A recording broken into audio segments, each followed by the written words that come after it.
Eddoboozi ly'omukulembeze likutuusibwako SMP Tours and Travels abasangibwa ku kizimbe kya Julaina Complex mu Kampala batwala abantu e Canada kosa ne mawanga g'ebweru agawerako bakuyambako funa visa ate mu bwangu ddala wamu ne aba Citron Properties and Estates Uganda Limited abasangibwa Kalajika Koola ku luguudo lw'Egayaza ng'odde e Kayunga bano batunda ettaka ku miliyoni 1.5 ate nga n'ekyapa bakikufunira mbagirawo wamu ne Kismat Makeup Salon abasangibwa e Maganjo ku stage bali opposite n'essomero lya AK Islamic bakola ku bagole bakola makeup wamu n'okusiiga enjala abeetaaze bafune ku 0777701388 Zanya ikintu ky'engeri Zanya yogera ne bawulira Katonda munene alina amaanyi Obwakabaka bwaddawo era tubwagala nnyo naye waliwo abatabwagala n'olwekyo tumubongoota ekiddako nga kiwagiddwa SMP Tours and Travels abasangibwa ku kizimbe kya Julaina Complex mu Kampala batwala abantu e Canada kosa ne mawanga g'ebweru agawerako bakuyambako funa visa ate mu bwangu ddala SMP Media 24. See more, feel more.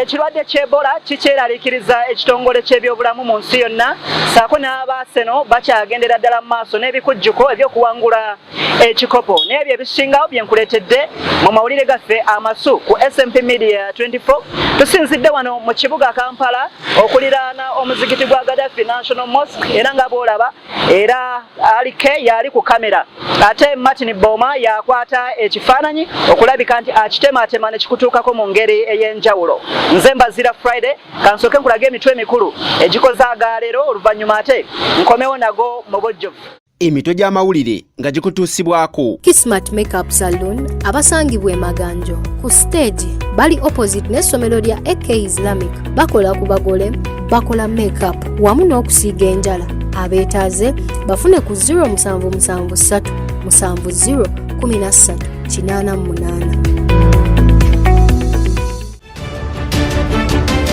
oluvannyuma lwabadde sipiika wa paalamenti e11 okunoonyerezebwako ku bukenuzi n'okulya enguzi kaakati abadde akiikirira abeerwa emiyaga Fedro Ssekikubo alabudde abayingira paalamenti e12 omuloodi w'ekibuga Kampala omujja inginiya Balimwezo Nsubuga yalayiziddwa ono akukulumidde gavumenti okugoba abasuubuzi ku nguudo agamba bano babadde bayitimusizza ebyenfuna by'eggwanga oluvannyuma lwa sipiika wa paalamenti e11 Right Honourable Amongo okulangira nti si wakubeera mu lulookaano omubaka omukyalo wa disitulikiti y'e Terego Honourable Rose Obiga alangiridde okwesimbawo ku ky'okumyuka sipiika wa paalamenti e12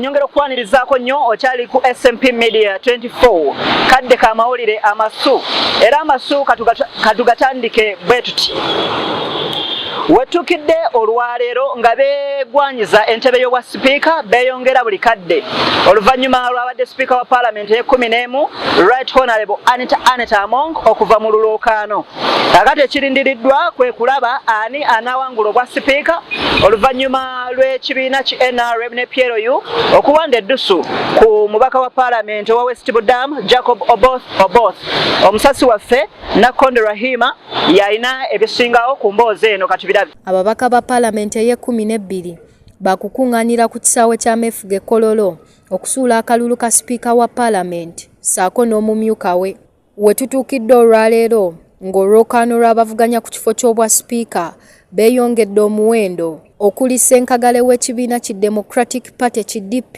ate nga ye minisita ow'ebyamateeka ne ssemateeka Honourable Norbert Mawo wamu ne munnakibiina kya NUP ate nga ye mubaka wa Jinja South amanyiddwa nga Paul Mwiru ne bannakibiina kya NRM okuli Pacis Namuganza nga ye minisita omubeezi ow'ebyettaka, Florence Akiki Asimwe ng'ono ye mbaka omukyala owa disitulikiti y'e Masindi. Yadde banna NRM ababiri bano beegwanyiza ekifo kino, omuduumizi w'eggye ly'eggwanga General Muhoozi Kainerugaba akulira ekisinde kya Patriotic League of Uganda ng'ali wamu n'ababaka ba NRM bonna abakulirwa omukulembeze w'eggwanga Yoweri Kaguta Museveni. Obwanga bwakuboolesa Honorable Jacob Oboth abadde minisita omubeezi ow'ebyokwerinda mu ggwanga ng'ate ye mbaka akiikirira abantu ba West Budama County okumukwasa kkaadi y'ekibiina okuddira abadde Anita Among ekibiina gwe kyasazizaamu ku ntandikwa ya wiiki eno. Ate ye Thomas Tayebwa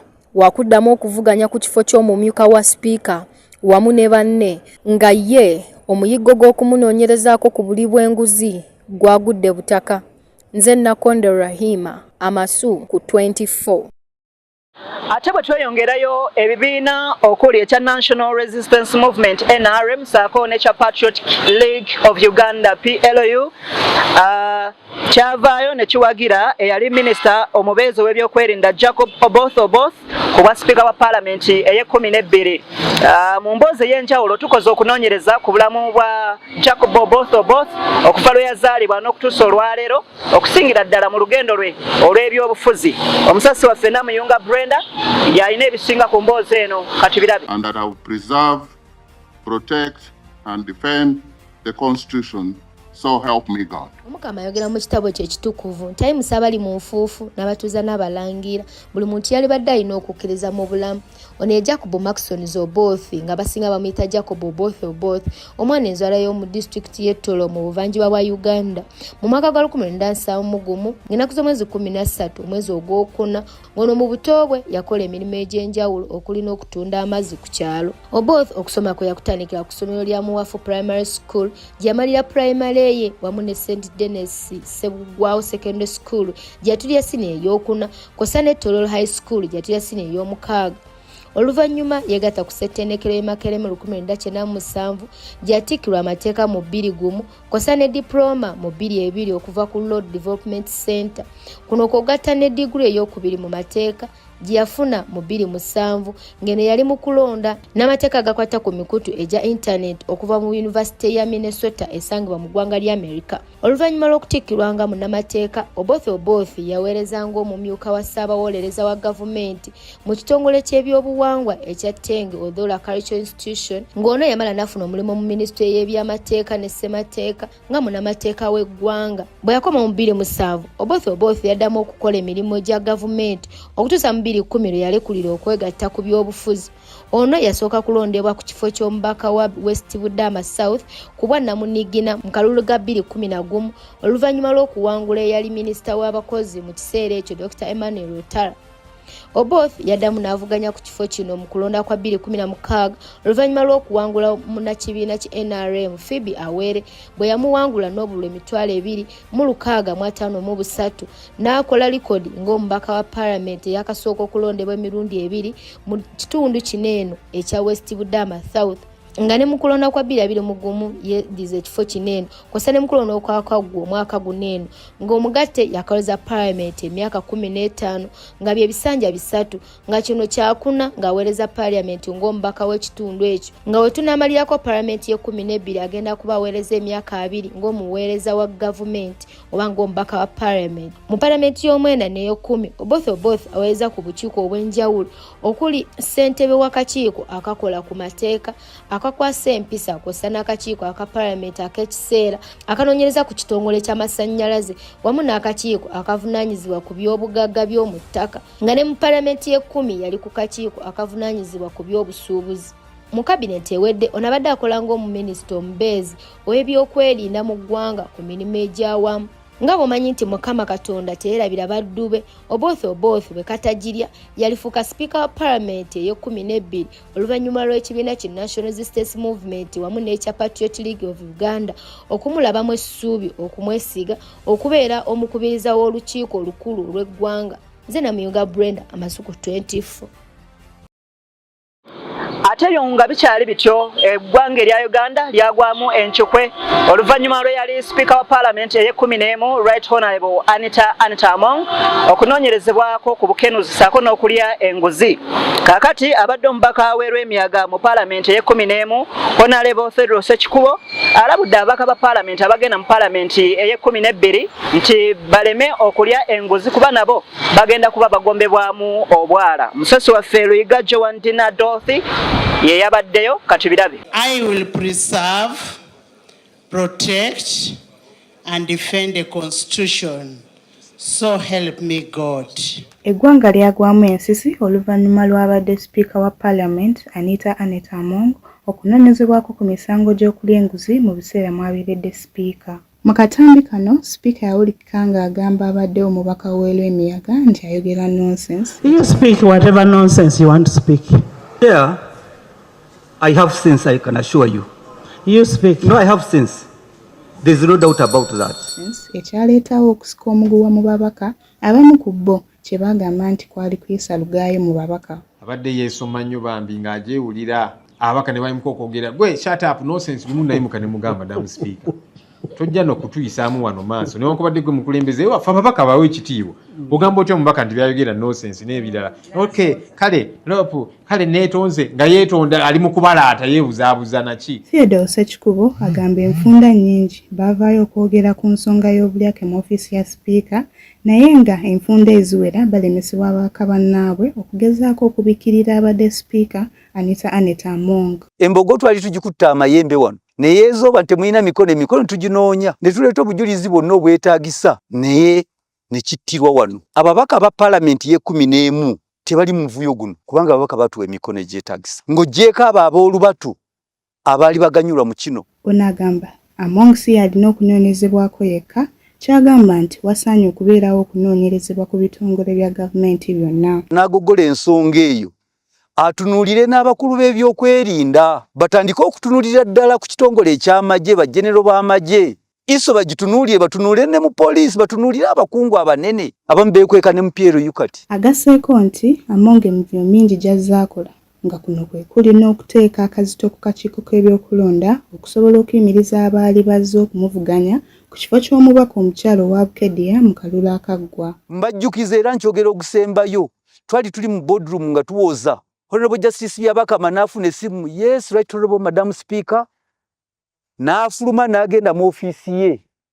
Yagenda okudda n'ajja nga ayolesebwa ayogera birimi. Sekikubo alabudde ababaka abaagenda okubeera mu Parliament ye-12 okwewala omuze gw'okulya enguzi ng'agamba nti kyakuyambako okuzza ekitiibwa kw'ossa n'ekifaananyi kya Parliament y'eggwanga. Naye tusaba nti nno bano abajja mu 12 bajja kwewala embeera ey'omulugube ebaddewo, embeera ey'obulyake, obunyazi, okwekkusa, omulugube, tama ebibadde mu kintu kino. Nze Luyiga Jowandina Dorothy, amaaso ku 24.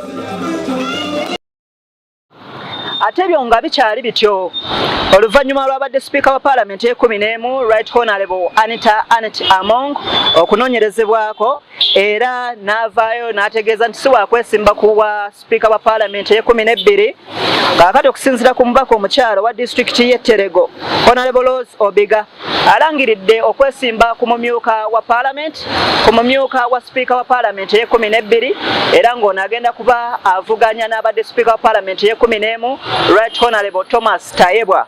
Dennis Sako tandikiraawo. Oluvannyuma lw'abadde Speaker wa Parliament eye-11 Anita Among okuvaayo n'alangirira nga bw'atagenda kuddamu kwesimbawo mu Parliament eye-12 kiwadde ababaka bangi omwagaanya nabo okuvaayo okulangirira nga bwe baagala ekifo kino eky'obwa Speaker nga kw'otadde n'eky'omumyuka we. Omubaka omukyala wa disitulikiti y'e Terego Honourable Rose Obinga alangiridde nga bw'agenda okwesimba ku kifo ky'omumyuka wa Speaker wa Parliament eye-12 nga bino abyogeredde mu lukuŋŋaana lw'abannamawulire olutudde e Lugogo ku Cat Restaurant. I am your choice, I am your option, I am the one you should land on as the Deputy Speaker of the 12th Parliament. I promise to work for this country, to treat everybody equally. I don't have anything to do with corruption. Ono wakuvuganya n'abadde amyuka Speaker Thomas Tayebwa kyagambye nti kyetaagisa omwenkanonkano mu kulonda Speaker era wasabidde abakyala bonna okumuwagira asobole okuwangula ekifo kino. I am here to ask everybody to rally behind me. Thank you so much, the Fourth Estate, for calling me and saying, we want to hear from you, Mama. We have just been reading. Yes, Mama Di Mama, the most rural member of parliament, is here today to say she is the right person. Asabye omukulembeze w'eggwanga ate era nga ye ssentebe w'ekibiina ki National Resistance Movement NRM President Yoweri Kaguta Museveni okumukkiririzaamu okukwatira ekibiina ki NRM omumuli ku ky'omumyuka wa Speaker kyagamba nti omukyala yasobola nga bwe gubadde okuva edda n'edda ku mulembe gwe yaliko Speaker wa Parliament Honorable Rebecca Kadaga. If Anita has gone to the drains, then Thomas Tayebwa should go up and the woman to be the deputy is me. I am not asking for too much. I am not greedy. I have not asked to be the Speaker. I've said let me start from deputy. Dennis Owen Sako, Amasuku 24. Ate bwe tweyongerayo n'amawulire gaffe amasu omuloodi w'ekibuga Kampala omujja engineer Balimwezo Nsubuga yakubye ebirayiro bye saako ne bakansala abatuula kakiiko ka KCCA 35. Balimwezo ow'ekibiina ki National Unity Platform akukulumidde gavumenti okugoba abasuubuzi ku kkubo ng'agamba nti bano baali bongera ebyenfuna by'eggwanga mu ngeri ey'enjawulo mu musolo gwe babasoloozaamu. Nakabuye Fiber yalina ebisingawo katubirabe. Oluvannyuma lw'okulayiza bakansala abaatula ku kansa ya KCCA abawezaako omuwendo gwa bakansala 35 kwogatta ne Lord Mayor Omujja Balimwezo Nsubuga ow'ekibiina kya National Unity Platform. I, Kalyango Shafik, solemnly affirm that I'll be faithful and bear true allegiance to the Republic of Uganda, and that I will preserve, protect and defend the Constitution and observe the laws of Uganda, and that I shall promote the welfare of the people of this city. as by the law established, so help me God. Ng'ayogerako eri bakulembeze banne omulodi wa Kampala omujja Engineer Balimwezo Nsubuga akukulumidde gavumenti okugoba abantu ku nguudo abali 3.5 n'agamba nti bakola kyamaanyi nnyo ku byenfuna by'eggwanga. Gavumenti we yasazeewo okumenya obuyumba nabadde n'akayumba ku kkubo kali neat naye nakagyeewo nga nzize ndabye kesiseresa amaanyi nenkajjawo abalabo olaba ne Lord Mayor giwakake naffe katugyewo bwaffe bategedde nti kati waliwo ekizibu. Ono neera ayogedde ku nsonga y'akalipagano k'ebidduka mu kibuga Kampala n'agamba nti bakola ku nsonga eno okwanguyizaako bannakampala emirimu. My mission is to build a clean, organized, inclusive, productive and accountable city that works for all its people. Asuubizza nti essira baakuliteeka nnyo ku byenjigiriza naddala mu masomero ga gavumenti okulaba ng'abaana batandika okusoma. Kampala has only 79 government-aided primary schools. 1.14 million drop out before completing primary 7. And we pose that we have a clear policy of education that we cannot implement. Ayongedde okulaga obutali bumativu eri KCCA kutunda ettaka ly'amasomero kyokka nga parish 5 mu Uganda tebalina masomero ga gavumenti ng'agaliwo gavumenti egeekwasizaako obwekwasiza n'agamba nti amataka gasaanye okukuumibwa ebiseera byonna. We have 101 parishes in the city, but only 50 parishes have government-aided primary schools. I'm talking about government-aided.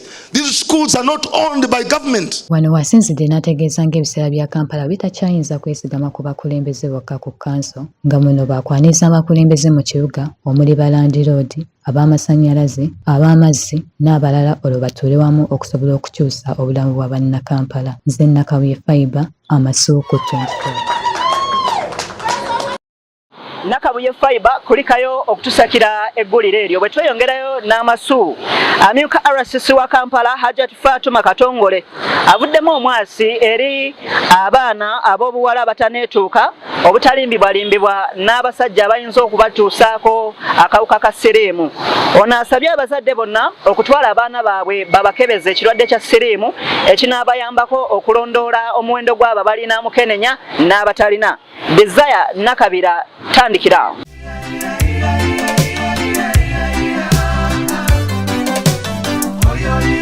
Oluluyimba Born in Africa olwayimbibwa Philip Bongole Lutaya olwafuuka ensonga mu nsi yonna mu myaka gya 80 bwe yavaayo n'ategeeza ensi nga bw'alina akawuka ka Mukenenya. Ekyamufuula Munnayuganda eyasooka mu byafaayo okulangirira nti alina ekirwadde kino mu mwaka gwa 1988 ekyamuviirako okumumiza omusu nga 15 Desemba 1989 ku myaka 38.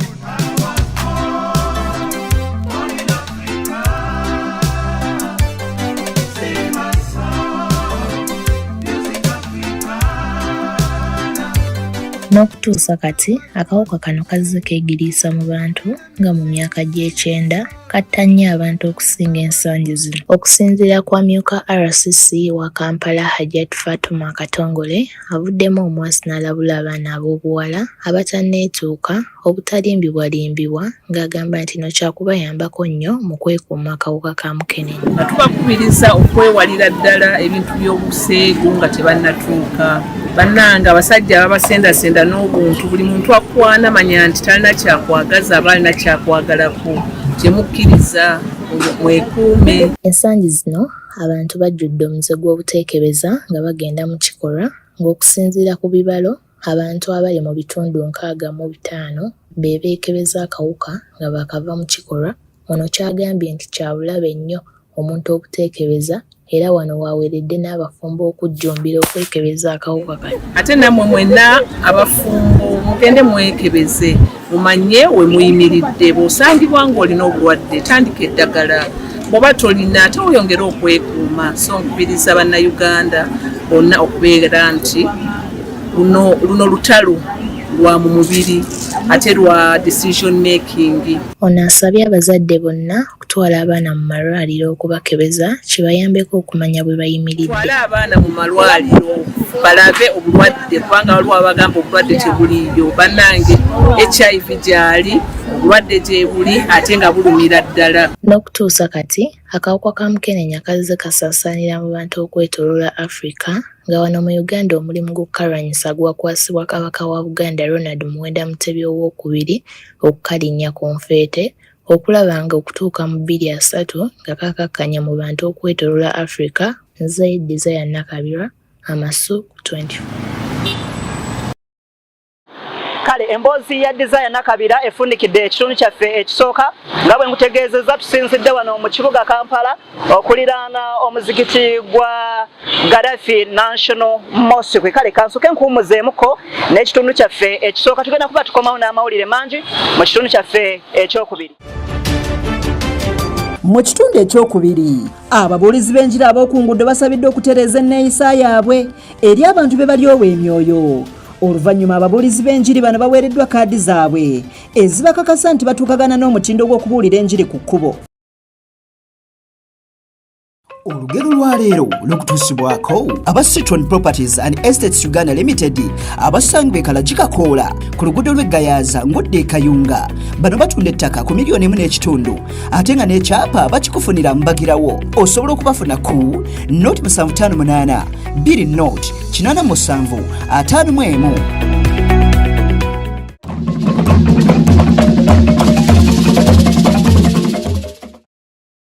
Kale nyongera okwanirizaako nnyo mu kitundu kyaffe ekyokubiri tukyali wano mu kibuga Kampala. Kale bwe tweyongera mu kitundu kyaffe ekyokubiri nga bulijjo tukitandika n'akanyumiro kaffe ak'olugero olugero lwa leero lugamba bazibumbira kwatika ne ziramira mu kyokero mu bulamu obwa bulijjo olina embeera gy'oyitamu naye njagala nkutegeeze nti abaakuloga ate baali bakusindika mu kyamagero kyo ebiseera bigenda kutuukana abaali baakuloga bakusange bagambe nti ate ebigere bye twakuyoola eddogo teryakola kale n'olw'ensonga eyo embeera emu gye tuyitamu eba etuteekateeka olw'obujulizi bwaffe bwe tugenda okufuna mu maaso kale lwe lugero lwaffe olwolwaleero tebazibumbira kwatika ne ziramira mu kyokero. Ate yo nga tuvuddeyo ababulizi b'enjiri ab'oku nguudo basabiddwa buli omu okubeera ne kaadi emulambika okulabika nti alina olukusa olubuulira enjiri ku street z'omu kibuga Kampala. Oluvannyuma ababulizi b'enjiri b'oku nguudo nga bakulembeddwa Patrick Muwanguzi akulira ekibiina ekigatta ababulizi b'enjiri ku street alambuludde ensonga lwaki bano baweereddwa kaadi. Omusasi waffe Amumpaire Sherina yalina ebisinga ku mboozi eno kati birabi.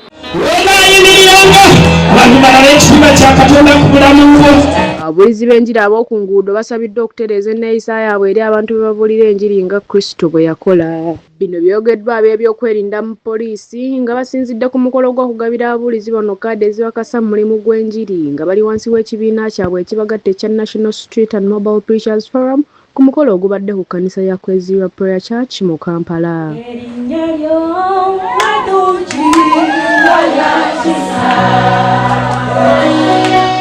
Agnes Namuganza ng'ono mubuulizi wa njiri ku nguudo era omukwanaganya wa poliisi n'omuntu wa bulijjo mukono akubiriza ababuulizi bano bulijjo okusooka okulowooza ku bukuumi bwabwe ku nguudo eri abo abasobola okubatuusaako obulabe. Bwe tuba tubuulira enjiri wabweru tusooka tulowooze ku personal security. Buli lw'oba ng'ofulumye okugenda okubuulira enjiri ng'oyimiridde ku street olina okusooka okulaba obukuumi bwo kituufu Katonda akuuma nnyo.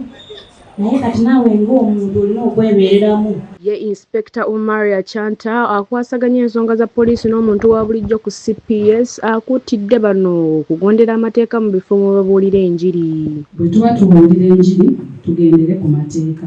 Omuntu ku pavements ezo ze tuyimirirako waliwo ababeera bazifuga. Wajja n'akugamba wano tetukwagalawo mu bulungi senguka. Abakozi ba KCC asobola okusanga n'akugamba wano tetukwagalawo. Tobaako ky'oyogera kola ki? Vaawo senguka. Mu bubaka wa Shafiq Ali Nsubuga RCC wa Kampala bakuutidde okwogera ku kirwadde eky'Ebola ekiri mu kusaasaana mu ggwanga kyagamba nti kyakuyambako ennyo eri abantu ababeera bawuliza enjiri ku makubo. Ekiseera kya COVID kyaliwo kati kiseera kya Ebola yakoze eki yazze tukimanyi bulungi nnyo nti Bayibuli naffe tukkiriza okuba ntwe ng'eddiini yonna eki endala naffe nga musiraamu. So ogenda kwekuuma otya, ogenda kubeera otya. Abantu bagambe temukwata mu ngalo, temwewahaaga. Omusajja waddayo katasajjalata naye anaabeko. Oluvannyuma ababulizi b'enjiri ab'oku nguudo baweereddwa kaadi zaabwe nga ono Patrick Muwanguzi akulira ekibiina kino annyonnyodde ekigendererwa ekikulu mu kugaba kaadi zino. Abatwogerako mu kibuga n'awalala yonna ti tufaanana nga tetulina order kubanga tetuli organized. Twagadde bajje bakimanye kuba buli muntu abadde asanga abantu alowooza tuli kimu. So tulina umbrella ababulizi b'enjiri okuva mu kanisa zonna. Nze Amumpaire Sherina ku Ramasu ku 24. Amumpaire Sherina tweyanza nnyo tweyanzege tugenda kweyongera n'akanyomero kaffe ak'akamasu.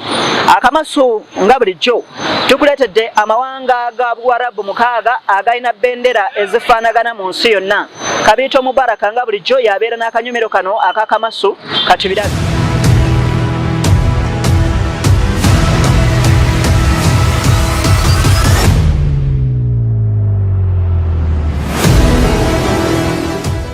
Leero ku kamasu kaffe tukuleetedde Syria, Iran, Iraq, Egypt, Sudan ne Yemen.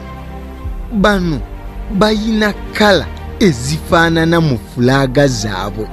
Lwaki kiri bwe kiti? Kati tuulokkalire tuseetuke nkutambulire olugendo anti luno si lwa menvu. Zino z'ensi eziyina langi efaanana mu fulaaga giyite bendera zaazo. Kaakati lwaki red emyufu white enjeru, black enzirugavu ne green kiragala. Zino ze bayita pan arabu colors. Kala ezo ezagwa mu mukwano n'abawalabu era nga bw'ozikozesa oba obalina. Zino zaakozesebwa okuviira ddala mu ssematalo eyasooka muyite World War I era nga omwaka gwali gwa 1916 okutuuka mu 1918. Zino zaagendererwamu okulaga obwetwazi bwe baali bayaayaanira okufuna okuva eri Ottoman Empire n'obumu bwe baali baagala okutuukako. Red eraga musaayi ogwayiika mu ngeri y'okwoleka obulumi bwe baayitamu nga balwanirira obwetwaze okuva eri abakolone. White kano kabonero akalaga emirembe n'essuubi lye bayina ng'amawanga g'obuwalabu. Bulaaka eno ngeri ya kulaga omukwano n'akabonero ke bayina eri omubaka Muhammad, peace be upon him sallallahu alayhi wasallama, era nga eraga obwegasibu bw'amawanga ga buwalabu agali wansi w'obuyisiraamu. Green giyite kiragala yeekulaga nti ettaka lyabwe gimu ate nga kabonero ka busiraamu. Nsumulula osuna ebiyise by'oyagala, lwaki weenyeenya tuulo kalire bubya kubanga buwombo bwewunzika. Wuliriza, mu biseera nga France, Britain ne Ottoman Empire bafunze ekyonga mu gezaako okulemesa abawalabu n'amawanga gano okufuna obwetwazi, bano beekolamu omukago era ne balwanagana mu mbeera efaananako bweti nga baagala kulabika nga bafuna obwetwazi. N'okutuuka kati amawanga ago Syria, Iran, Iraq, Egypt, Sudan, Yemen gatunuuliddwa ne liise George. Tekikwewuunyisa nti Iran si nsi ya buwalabu, kyokka olw'ebyo ebibagatta yajja n'ebeegattako. Kabiito Mubaraka ku Kamasu Amasu. Ate byo nga bikyali bityo mu kanyumiro kaffe akanyaffe Uganda. Mu nyaffe Uganda tukuleetedde ensolo z'amazzi agookya eza Sempaya Hot Springs agasangibwa mu kkuumiro ly'ebisolo li Semiliki National Park erisangibwa mu maserengeta ga Uganda kumpi n'ensalo ya Democratic Republic of Congo. Maureen Nakubulwa tulambuze nyaffe Uganda. Uganda, my mama, land of wonders. Obulungi ebibira nyanja n'ensozi, they're in the Pearl of Africa. Obulungi bwa Uganda ekkula ekijuyisa Pearl of Africa, yandibadde biriya byenno.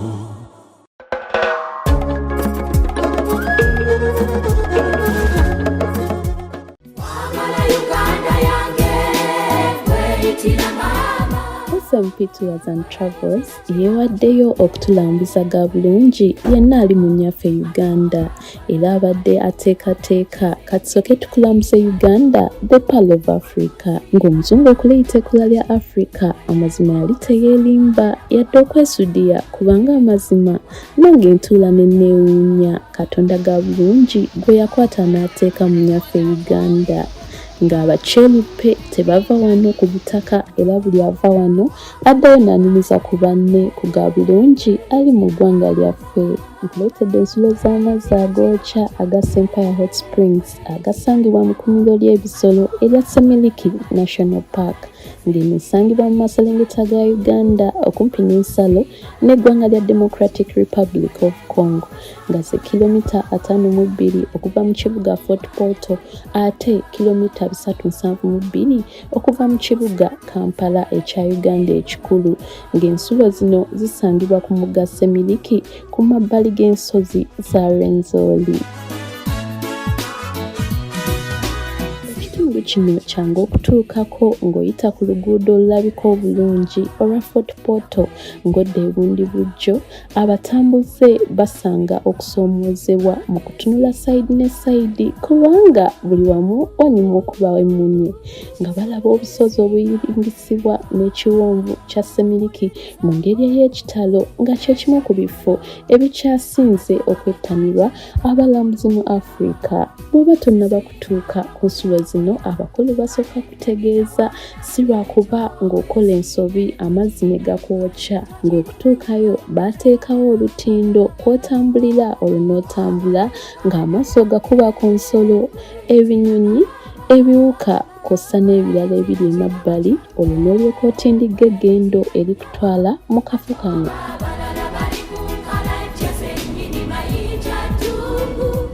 Ekifo kino kirimu ensolo bbiri okuli ekisajja kw'ossa n'ekikazi nga zombi zeetoolodde ebibira ebirabika obulungi. Abalambuzi batera okugendayo okulaba amazzi agabuguma mu ngeri y'ekitalo nga gakulukuta mita eziwerako.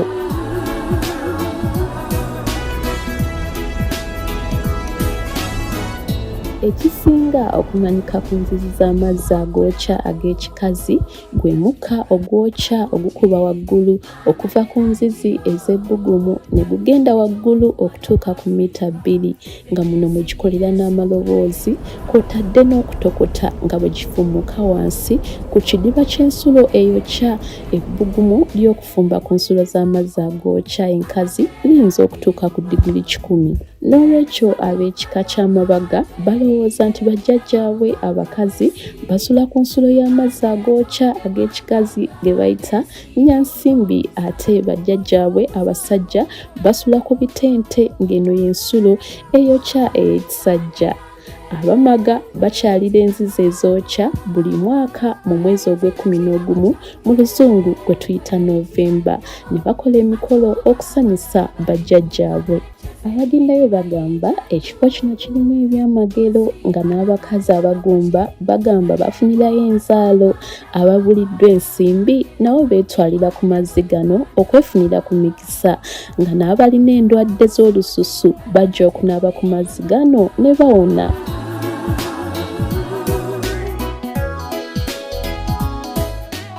Akafu kano ka kyewuunyo abatera okugendayo tebagenda ngalo nsa kubanga abagala okufumba amagi n'amatooke, ebijanjaalo n'ebintu ebirala, era wakati w'eddakiika 10-20 bibeera bimaze okujja. Buli alya ku bintu ebifumbiddwa mu nsulo zino atenda buwoomi nga byawukana ku bifumbiddwa n'omuliro. Wabula bw'oba totuukangayo osobola okwekwata SMP Tours and Travel abasangibwa ku kizimbe kya Julayina Complex batere bakulambuze nnyaffe Uganda. Nze Nakubulwa Maureen, Amasu ku 24.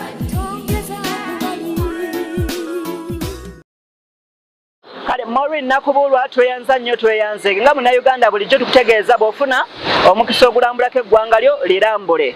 Bwe tweyongerayo bannalotale y'e Matugga esangibwa mu divisioni y'e Gombe, munisipaali y'e Nansana mu disitulikiti y'e Wakiso balaze okusoomoozebwa okw'enjawulo oluvannyuma lw'abantu abamu okulowooza nti lotale yeyina okubakolera emirimu gyonna. Bino byogeddwa bwe babadde mu nsisinkano y'okukyusa obukulembeze era nga Omulongo Kato Ivan alondeddwa okukulembera lotale eno ngaddira Namuganyi Bbeera Nakayizi mu bigere. Omusasi waffe Nyina Mugisha Shamira yalina ebisingawo ku mboozi eno ya lotale kati birabe. Aba Rotary Club y'e Matugga mu division y'e Gombe mu Nansana Municipality bakyalina okusoomoozebwa okw'enjawulo eri abantu be baweererezaamu, abakyalina endowooza nti buli kimu Rotary yerina okukibakolera. Bano babadde mu nsisinkano yaabwe e Matugga ku Diamond Lounge ku mulundi gwabwe ogwokuna. Bwe babadde bakyusa omukulembeze wa Rotary eno nga Omulongo Kato Ivan yaweereddwa obuvunaanyizibwa obw'okukulembera ekisanja eky'omwaka ogumu nga addidde Namugenyi Bbeera Kayizi mu bigere. To the best of my ability, support the district governor and the Rotary International and uphold the constitution and the bylaws of this club. So help me God.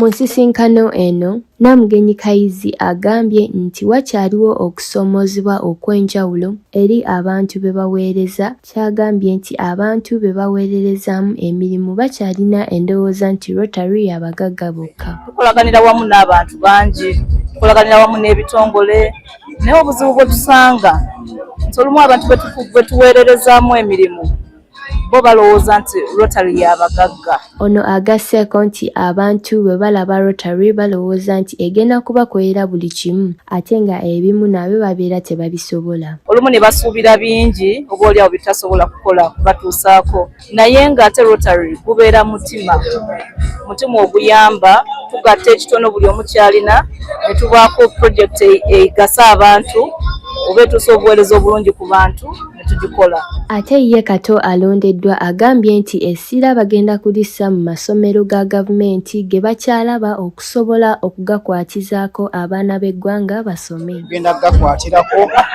okugulira ebitabo ebikozesebwa ku ssomero tusobole okwongera ebitabo mu library y'amasomero ago, abaana ongera okutumbula ebyenjigiriza mu masomero ago. Tulinamu wano Matugga Health Center fo lwaliro lyaffe ekitundu ku Matugga era lya gavumenti, era mwaka ogwo twakwataganye dda nabo mu puroguramu yaffe tugenda kubayambako ate okukwatiza awamu ne bamaama abo bannakazadde b'eggwanga bagabira mama kits. Ye Buyondo Isaac nga yakiikiridde omugenyi omukulu ambassador wa DRC Congo Khalid Kalisa awaddeyo obukadde 15 okwongera okudduukirira abantu. Uganda waffe ayina enzizi ya identifying wano mu Matugga ziri bbiri, kyenzijukira oluzi olumu baluyita Senkaayi then olulala baluyita Sentongo. Era obubaka bwe netise bwadde bwa milioni 15 obuva mu foundation ya Dr. Anasi Kalisa. Nzenyi Namugisha Shanira, Amasuku 24. Ate bwe tweyongerayo n'amawulire gaffe amasu, abakulembeze ba disitulikiti y'Empigi bawera okufaafaagana n'abakulembeze abeebulankanya mu ofiisi zaabwe. Kino kiddiridde okulayizibwa gye buvuddeko nga kuno bakansala b'ekibiina ki NRM bali 26 ssaako ne 18 ab'ekibiina ki National Unity Platform NUP. Kakati okusinziira ku ssentebe w'Empigi omujja Peter Kawuki agamba agenda kuba ng'akolagana ne bakulembeze banne newankubadde bibiina ebyobufuzi ebirala. Nora Namugenyi yalina ebisinga ku mboozi eno kati birabe. Abakulembeze ba disitulikiti y'Empigi beerayiridde okufaafaagana n'abakozi ba gavumenti abeebulankanya ku mirimu oluvannyuma lw'okulayizibwa gye buvuddeko nga kuno kwe kuli bakansala 26 ba NRM, 18 ab'ekibiina kya NUP nga ku 8 kwe balondedde munnakibiina kya NRM Patrick Katende nga sipiika ne John Kagame Mutabaazi era wa NRM nga omumyuka okusobola okuddukanya emirimu mu disitulikiti eno. I will preserve, protect and defend the Constitution. So help me God. Wano ssentebe wa Mpigi omujja Peter Kawuki agamba wadde wa kibiina kya NUP wabula agenda kukola n'ebibiina byonna okusobola okutuusaako bannampigi obuweereza. Ngenda kukwatagana ne Radical Commission okukakasa nti ekyapa ekyo gijja status y'eddwaliro lyaffe etambule. Ngenza okulaba ebbanga lyonna policies we ziri naye abazissa mu nkola bakozesa bad ill. Buvunaanyizibwa bwaffe okukakasa nga tukwatagana ne implementers n'abantu baffe okulaba nti n'abantu baffe bayambibwa enkulaakulana eyamba bantu. Ku nsonga y'okuddukanya olukiiko olufuzi onaganya okulaga omumyuka we n'olukiiko lwanaddukanya nalo emirimu kyagamba nti akyalina byakyetegereza mu bakansala abalondeddwa. Nze nga ssentebe waabwe njagala kugatta bantu. Mpigi disitulikiti etaaguddwa ebyobufuzi eby'ebibiina, ebyobufuzi ebyenge, ebyobufuzi ebyobulimba. Tulowooza nti n'obuvunaanyizibwa bwange nga ssentebe nga nkwatiramu n'amagombolola okukakasa nti Mpigi disitulikiti wa ekyo kyesaanidde okukola. Bo bakansala abalondeddwa mu kisanja kino bavuddeyo ne beeyama okutuusa obuweereza eri abantu baabwe ababassamu obwesigwe awatali kusosola mu bibiina. Badduukirira wonna aba mu musanzu obuzibu ate era tugenda kuba wamu yadde nga tuli ku ludda oluvuganya oba oluwabula oba oluwabuzi naye tujja kutambulira wamu. Tubadde n'okusomesebwa tulina grade emu ngenda kusaba gavumenti luutu eno yerekereza ebyerekereza okwejalabya ng'ogaba ssente ez'ekyenonere tuwe road unit tulina grade emu emaze emyaka 17 efa buli kilomita 3 z'erima. Ate ye Teddy Namboze omubaka omukyalo wa district eno asuubiza okulaganira wamu ne district kossa ne kanso yonna okusobola okutwala ebirowoozo bya mpigi mu ssetteeserezo w'eggwanga. Nze ng'omubaka ali mu parliament teri kigenda mu lukiiko lw'eggwanga lukulu nga tekivudde wansi. Tunaakola obulungi emirimu gyaffe egiva wansi gye kigenda okutuwa ekifaananyi ate ffe abali eri mu lukiiko okuba nga naffe tussaako essira batukozesa eddoboozi lyammwe eryawamu libaatuwa. Nze Nora Namugenyi, Amasuku 24. Kale tugenda kweyongerayo n'amawulire gaffe ag'ebunaayira ekirwadde ki Ebola kikyagendera ddala maaso n'okutirimbula abantu mu ggwanga erya Democratic Republic of Congo n'eggwanga erya Uganda. Kati kino kireetedde ekitongole eky'ebyobulamu mu nsi yonna ki World Health Organization okutegeeza nti ekirwadde kino kiyinza obatwalira emyezi 69 okulabika nti bavumbula eddagala eriwonya ekirwadde kino ekya Ebola.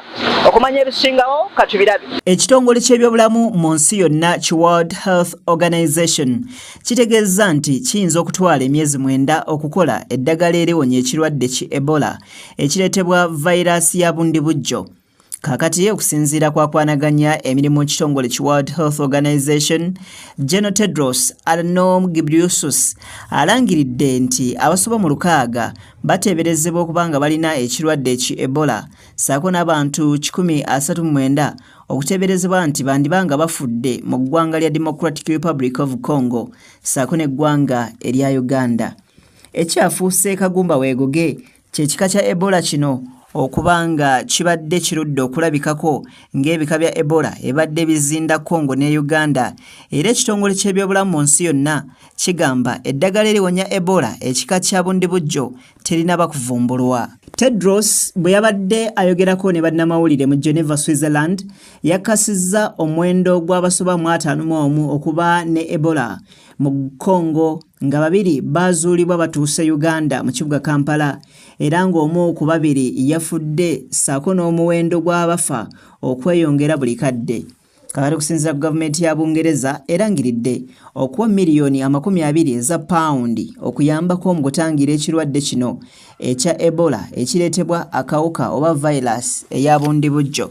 Kakati eno yengeri ekirwadde kino gye kiragamu obubonero era nga bwe weesanga ng'olina akamu ku bwo dduka bunnambiro mu ddwaliro. Akasooka kwe kwerumika oba okuva omusaayi mu nnyindo, okutuyanirira, omutwe ogw'olutentezi, okusesema, embiro saako n'okumeketebwa ennyingo. Okusinziira ku kunoonyereza kulaga nga Democratic Republic of Congo y'ensi eyasooka okuzuulibwamu ekirwadde ki Ebola mu mwaka ogwa 1976 era nga kiteeberezebwa nti bwatambuzibwanga buwundo. Congo yakalumbibwa ekirwadde kino emirundi 17 wabula ekika kino ekireetebwa vayirasi ya bundibujjo kibadde kirudde okulabikako. Kino ekika kya Ebola ekya bundibujjo kyasemba mu Congo mu mwaka ogwa 2012 ate mu Uganda mu mwaka ogwa 2007 era nga kino kyatirimbula ddala abantu mpaka ezira kumwa.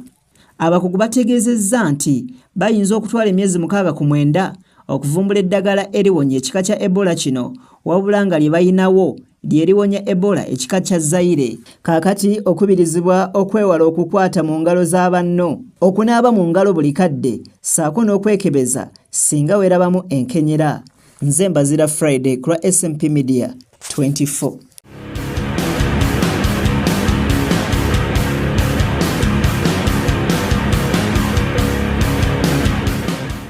Nkwanirizaako nnyo mu kitundu kyaffe ekyokusatu kino kibeeramu mawulire ga byamizannyo. Ebyemizannyo omwezi ogujja ng'ennaku z'omwezi 3 okutuusa ng'ennaku z'omwezi 4 amasomero 9 gakusuubira okwetaba mu mpaka za kabadi era nga zino zakubeera ku ssomero lya Barnabas College erisangibwa emigadde mu disitulikiti y'e Wakiso. Priska Nabaka ne Alike be bakusakidde eggulire ly'ebyemizannyo lino katubirabe. Omwezi ogujja nga 3 okutuuka nga 4 amasomero 9 ge gasuubirwa okwetaba mu mpaka za kabadi nga zakubeera ku ssomero lya St. Barnabas College erisangibwa emigadde mu disitulikiti y'e Wakiso.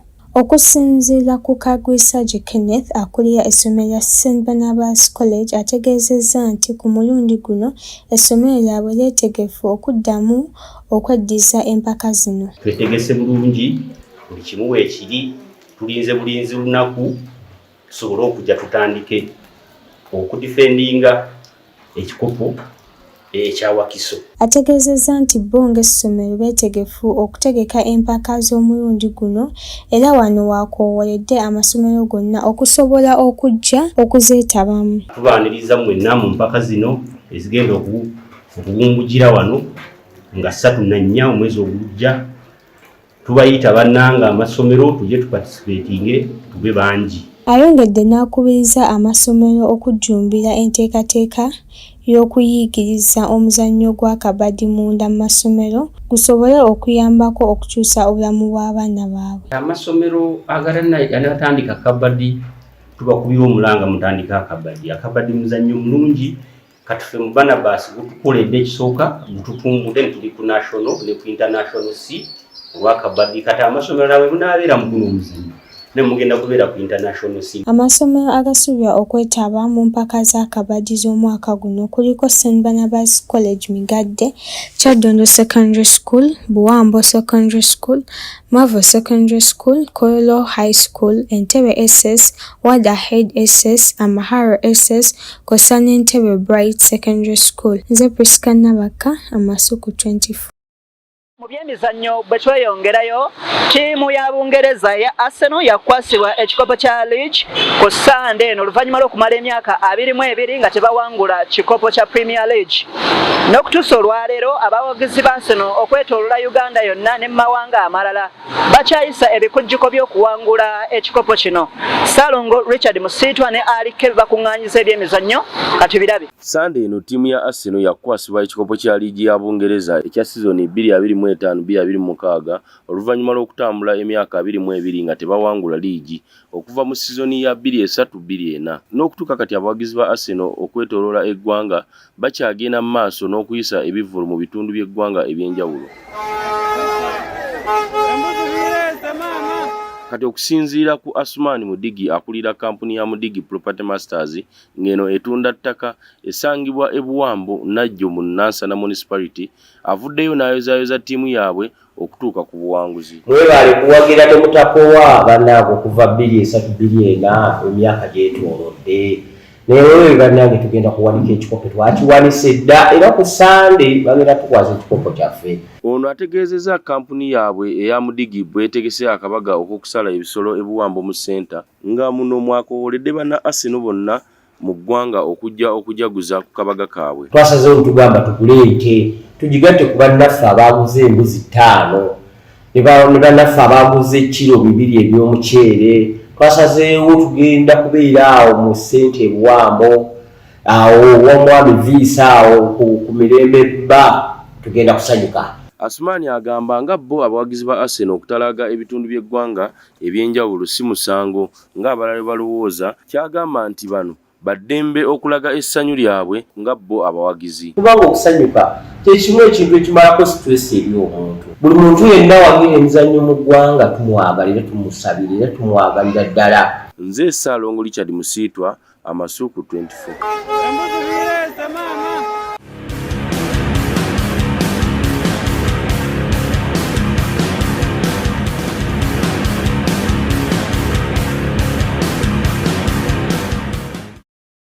Kale nyongera okwanirizaako nnyo mu kanyomero kaffe ak'ettuuli ebyemizannyo. Mu ttuuli ebyemizannyo tuleese omutendesi w'omupiira akyasinze okuwangula ebikopo mu nsi yonna. Booma Munabugerere yatukuŋŋaanyiza akanyomero kano kati birabe. Baseya mubadde mwesika ebitogi nga mwebuuza omutendesi asinga okuwangula ebikopo ebingi mu byafaayo by'omupiira mu nsi yonna. Ono si mulala ye Sir Alex Ferguson enzaalwa eya Scotland myaka 83. Yazaalibwa nga 31 Desemba 1941. Yagenda okunyuka obutendesi mu 2013 ng'atendese ttiimu z'omupiira 4 zokka. Mu liigi ya Scotland yatendeka ettiimu okuli East Stringshell Football Club, St Mirren, Aberdeen ne ttiimu ya Manchester United emu yokka okuva e Bungereza. mu liigi ya Scotland yawangulira ttiimu zibbiri ebikopo 11 ng'ekimu ekya liigi yakiwangula ku ttiimu ya St Mirren mu sizoni ya 1976-77 nga kyali kya liigi ey'okubiri mu Scotland. Ku ttiimu ya Aberdeen yabawangulira liigi 3 eza Scotland, Scottish Cups 4, Scottish League Cup 1, ekikopo ekya UEFA Cup Winners' Cup 1 n'ekya European Super Cup 1. Ku ttiimu ya Manchester United gye yasinga okuwangaalira n'okumanyika mu bbanga lya myaka 27 ng'abatendeka okuva mwaka ogwa 1986 okutuuka 2013. Yaleka awangulidde ettiimu ya Man U ebikopo kamaala okuli ebya liigi ya Bungereza 13, Champions League 2, Carabao Cups 4, Community Shield 10, FIFA Club World Cup 1, European Super Cup 1 n'ekikopo ekya Intercontinental Cup 1 kye yawangula mu 1999. Y'omu ku batendesi abakyasinze okumanyikwa mu nsi yonna, ng'engule y'omutendesi akyasinze okutendeka mu mwaka agirina enfunda 2. Eya liigi ya Bungereza eya buli sizoni yagiwangula emirundi 11 nga tannawummula. Kakati abasinga obungi mwebuuza ye nga ye yawummula awangudde omugatte ebikopo bimeka. Sir Alex Ferguson yagenda okunyuka obutendesi mu 2013 ng'awangudde ebikopo omugatte 49, ekitegeeza nti omutendesi Sir Alex Ferguson asinga omutendesi Pep Guardiola ali mu kifo ekyokubiri n'ebikopo 10 byokka. Nze Boma Munnabugerere, nze mbatadde. Ettu ly'ebyemizannyo erya Boma Munnabugerere lifundikidde amasuugo nnaku olwaleero.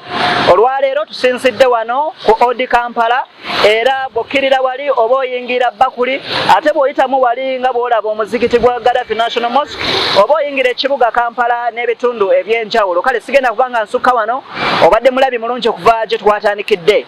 Nze Mbazira Friday, aliko abadde ku kamera, ate Boma yatematema ekifaananyi. Musiibe bulungi, mweraba.